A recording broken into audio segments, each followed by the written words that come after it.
Hello students, आज हम पढ़ेंगे क्लास 8 का second chapter the tsunami. Chapter start करने से पहले मैप दिया हुआ है, चलिए देख लेते हैं। अंडमान एंड निकोबार आइलैंड का मैप है। फर्स्ट जो मैप है ये अंडमान आइलैंड का मैप है, चलिए देखते हैं। फर्स्ट में है North Andaman, then Middle Andaman, फिर Lower Andaman, Port Blair, Andaman Sea, Little Andaman. जो सेकंड मैप है ये निकोबार आइलैंड का ग्रुप है। इसमें क्या है, Indian Ocean, Car Nicobar, Teressa, Katchal, Nancowry, Little Nicobar, Great Nicobar, ये जितने हैं ये सब निकोबार आइलैंड के ग्रुप हैं। इसके बाद यहाँ देखिए, now read the sentence below, rewrite the incorrect one after correcting the mistake. ये आप सेंटेंस खुद पढ़िए। इसके बाद ये जो मैप दिया है इस आधार पे देखिए कि अगर कुछ यहाँ मिस्टेक लिखा हुआ है तो इसे आपको करेक्ट करना है। चलिए चैप्टर स्टार्ट करते हैं। A tsunami is a very large and powerful wave caused by earthquake under the sea. Tsunami क्या होता है? सुनामी बहुत ही लार्ज और पावरफुल वेव होता है जो कि सी के अंदर अर्थक्वेक जो फॉर्म होता है, अर्थक्वेक जो आता है उसकी वजह से होता है। मतलब सी के अंदर अर्थक्वेक आता है, इसकी वजह से बहुत ही लार्ज और पावरफुल वेव जो समुद्र में आता है उसे सुनामी कहते हैं।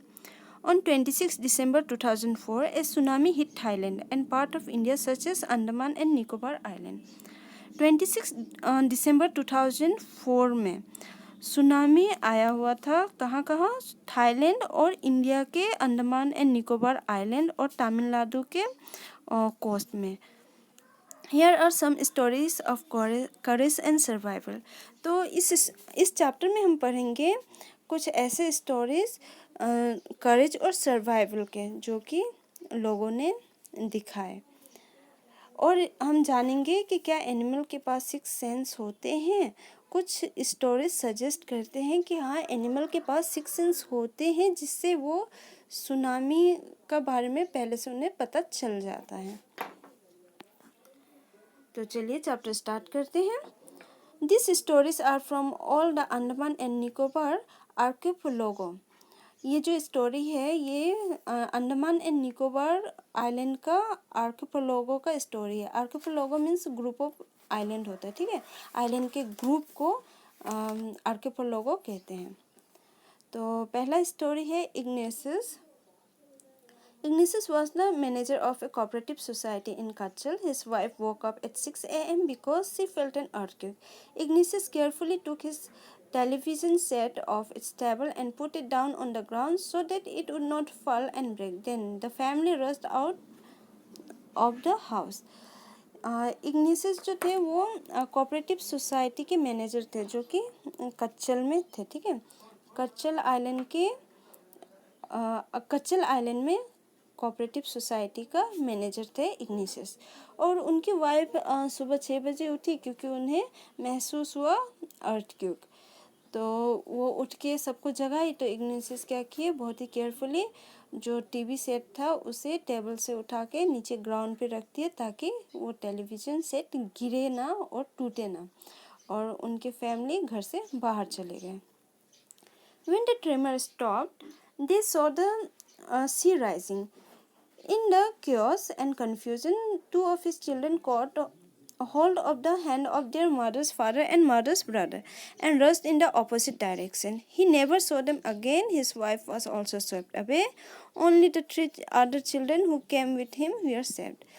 तो जैसे ही ट्रेमर रुका, ट्रेमर मीन्स होता है अर्थक्वेक का जो सैक होता है ना उसे कहते हैं, ठीक है। अर्थक्वेक के दौरान जो धरती हिलती है ना उसे ट्रेमर कहते हैं। तो जैसे ट्रेमर स्टॉप हुआ तो इग्निशियस ने क्या देखा कि सी राइज हो रहा है, मतलब सी का पानी बढ़ रहा है। अब वो लोग बहुत कंफ्यूज हो गए। कंफ्यूजन में उनके जो दो बच्चे थे वो अपने नाना जी और मामा जी का हाथ पकड़े और ऑपोजिट डायरेक्शन में भागने लगे, लेकिन वो फिर दोबारा कभी भी नहीं दिखाई दिए।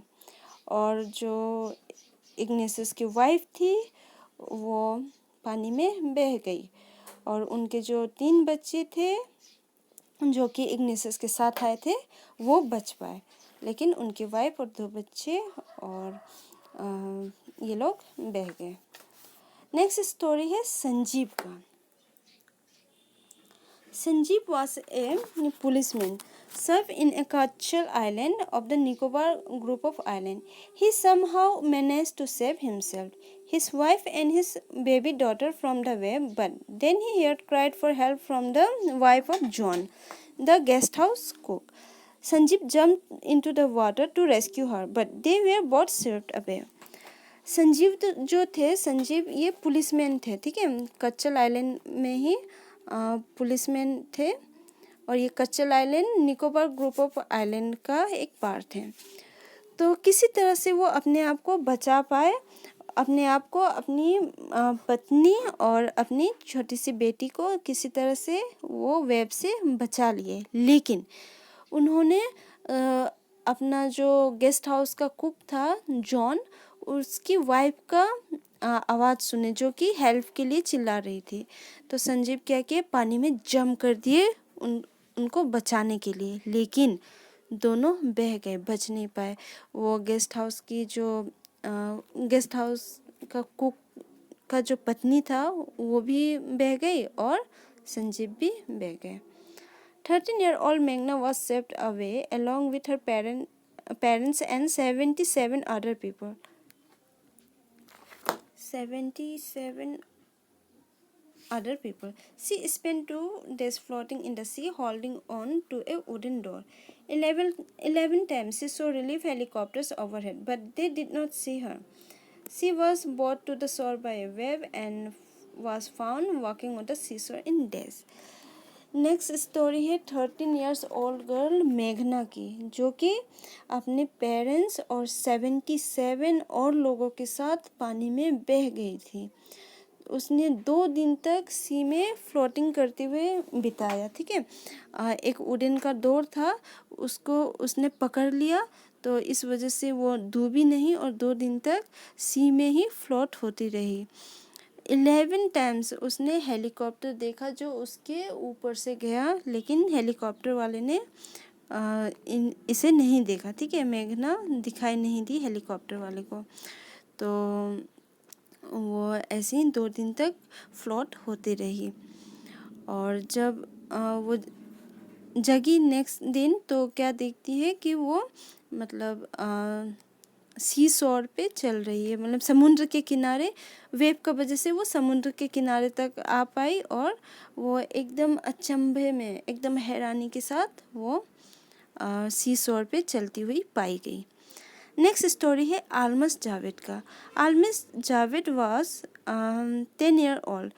She was a student of Carmel Convent in Port Blair, where her father had a petrol pump. Her mother, Rahila's home was in Nancowry Island. The family had gone there to celebrate Christmas. Next है आलमस जावेद की story. ये कौन है? ये 10 years की लड़की है जो कि कार्मल कॉन्वेंट, जो कि प्लॉट वेयर में स्कूल है, वहाँ की स्टूडेंट है। और उसके पिताजी का पेट्रोल पंप है और उसकी मदर का नाम रहीला है, जो कि जिसका घर नॉन कवरी आइलैंड के पास है। तो ये जो फैमिली है ये क्रिसमस सेलिब्रेट करने के लिए वहाँ गई थी। When the tremor came early in the morning, the family was sleeping. Alma's father saw the sea water recede. He understood that the water would come rushing back with great force. He woke everyone up and tried to rush them to a safer place. तो उस सुबह जब tremor आया, tremor means वही earthquake का sac, tremor महसूस हुआ, तो उसकी फैमिली क्या कर रही थी? सो रही थी। तो आलमस का पिताजी ने देखा कि जो सी का वाटर है वो पीछे की तरफ जा रहा है, मीन्स बैक की तरफ जा रहा है। तो आलमस के फादर समझ गए कि ये पानी अब वापस बहुत तेज़ी से आएगा, बहुत तेज़ी से आएगा। तो इसलिए उन्होंने सभी को जगाया और सेफ प्लेस पे चले गए। As they ran, her grandfather was hit on the head by something and he fell down. Her father rushed to help him. Then came the first giant wave that swept both of them away. तो जैसे ही वो लोग भाग रहे थे, जा रहे थे सेफ प्लेस पे, उस वक्त जो आलमस के जो ग्रैंडफादर है उनके सर पे कुछ लगा और वो गिर गए। तो आलमस के पिताजी भी गए उनके हेल्प करने के लिए। तब तक बहुत ही बड़ा जेंट वेव आया और इन दोनों को अपने साथ लेके चला गया, समुद्र में ले गया। पानी अपने साथ इन दोनों को बहा के ले गई।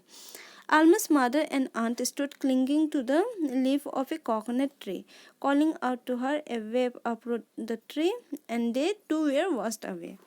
आलमस की मम्मी और आंटी कोकोनट ट्री के पत्ते को पकड़ के सेफ महसूस कर रही थी अपने आप को बचाने के लिए। कोकोनट का ट्री को पकड़े हुए थे ये लोग, लेकिन इतना मतलब जेंट वेव था, इतना पावरफुल वेव था कि उसने अपने साथ कोकोनट का ट्री को भी उखाड़ के लेके चला गया। तो उसकी आंटी और मम्मी भी बह गई पानी में। Alma saw a log of wood floating. She climbed onto it. Then she fainted. When she woke up, she was in a hospital in Camerota. From there, she was brought to Port Blair. The little girl does not want to talk about the incident with anyone. She is still traumatized.